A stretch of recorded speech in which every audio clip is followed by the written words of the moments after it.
sida. Donc on mélangeait un peu les deux, hein, et on faisait croire aux jeunes en particulier que tout ça, toutes ces mesures de vaccination étaient de bonnes précautions. C'était de la prévention. Et qu'on pouvait être contaminé par la salive alors que ça n'a jamais été démontré et que ça ne repose sur aucune base scientifique. Voilà. Ouais. Ce qui compte, ce n'est pas la vérité, c'est ce qu'il faut faire croire. Et dans les rapports officiels, maintenant, ils disent qu'ils ont fait vraiment des fautes exagérées. Ils ont fait des fautes exagérées, justement, dans les rapports officiels. Hein. Que, effectivement, il y a, par rapport à la salive, il n'y a pas de preuves. Et que les chiffres ont été largement exagérés. On a fait croire que c'était aussi grave que les épidémies de sida, voire plus. Il y a toute une manipulation. Mais parce que pour faire du commerce, c'est comme pour gouverner, ainsi que le disait Napoléon, l'important c'est de faire croire. Et on nous fait croire, et on continue à nous faire croire n'importe quoi. La radioactivité qui s'arrête à la frontière. Un enfant de 7 ans, un enfant de 5 ans, normalement constitué, dirait, mais c'est de la blague.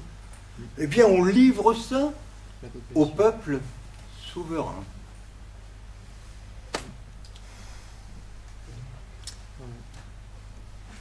Mais c'est pour ça qu'il faut vraiment continuer à témoigner.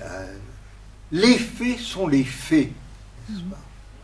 Là, il y a des choses qui ne sont pas contestables quand on présente les faits.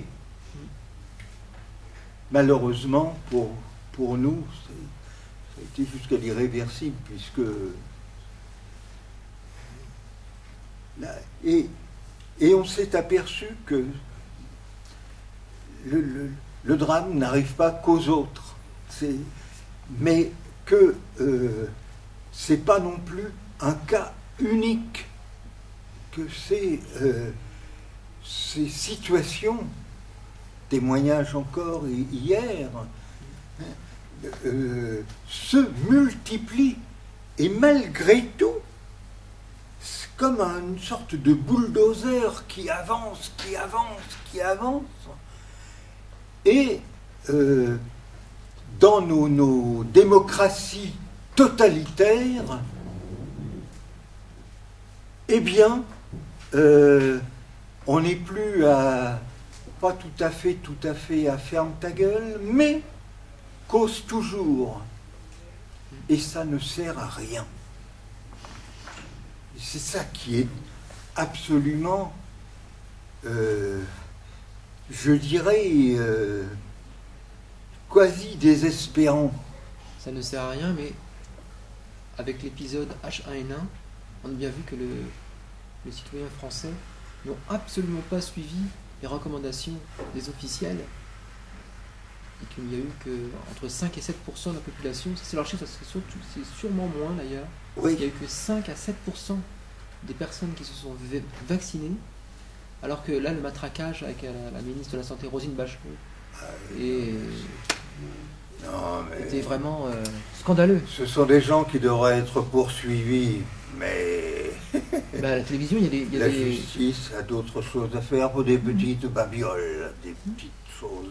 Il y a un humoriste à la télévision sur une émission qui a dit que Mme Bachelot devrait être en prison. Un humoriste. Oh là là.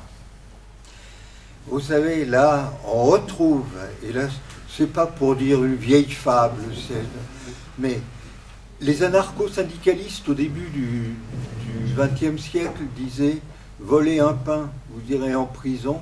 Voler 5 millions, vous irez au Palais Bourbon. » Et on pourrait même ajouter, à la fin du siècle ou au début du XXIe, rajouter 2 millions et vous pourrez peut-être viser l'Élysée. Moi, je pense à tous ces jeunes ou moins jeunes qui sont actuellement victimes différentes pathologies comme la myofascite à macrophage, comme le syndrome de fatigue chronique, et à qui on ne dit strictement rien sur l'origine de leur malaise. On leur dit la plupart du temps qu'ils sont victimes de leur génétique, de la génétique. La génétique, c'est qui ira vérifier du côté de la génétique? Personne. Il y a beaucoup de désinformation et tout le monde peut rencontrer des gens malades de cette façon. Dans chaque famille, il est rare de ne pas avoir quelqu'un qui soit malade de maladie de civilisation. Les dégâts continuent et on continue à parler de génétique comme on en parle pour l'autisme. Ça continue. Ça continue jusqu'à un point de rupture.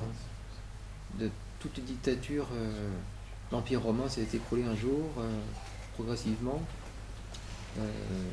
Les dictatures oui, moi j'ai une grande crainte de ce qu'on peut faire avec les nanotechnologies. Là, on n'est pas au bout de l'espèce de mégalomanie qui s'exprime dans une négation de la nature.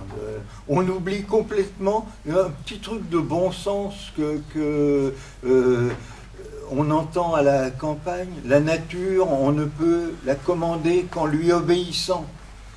Eh bien, ce genre d'affirmation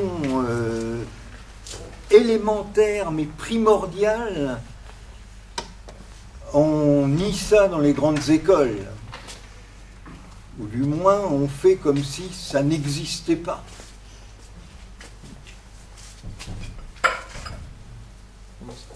C'est bon, hein. Voilà. Là, ça fait un bon témoignage par rapport à...